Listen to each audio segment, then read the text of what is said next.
to the people and cultures of those fleeing their original country, to those migrants fleeing the ravages of the war-torn countries.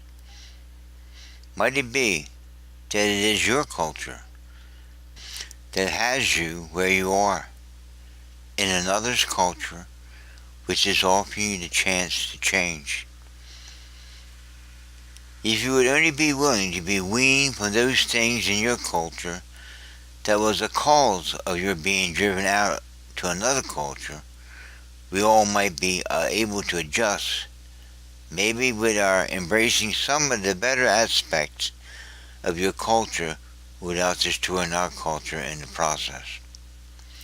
Remember, we have a culture that has worked for us with the evidence that we have not been led to flee our culture, but rather feel at home in it to some degree as it presently is. Now you could join us, as others from the past had, facing the same situation as you have, and adjust it without forcing us to fall in line with your fallen culture's problems. Ask yourself these questions. Why did you leave in the first place? Do you plan to one day return? If so, we can accommodate you until the war in your countries are solved. We here in America have had our problems and our moments of civil unrest, and have weathered the storms of our past, have gone on to find some sense of unity in all of our diversity we find in this nation of ours. We are still learning, and because of this willingness to change, survive. One day your country might learn what you could have learned during your exile here in America, and someday taking it home to change those things that divided your countries and countrymen.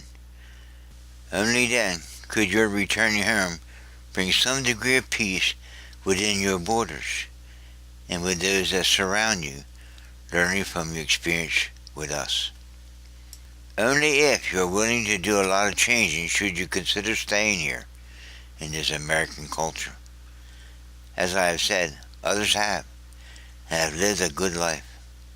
We here have enjoyed their different foods and clothes and traditional celebrations. We have added them to our already growing culture, forming a unity that offers diversity without forcing anyone in particular upon another.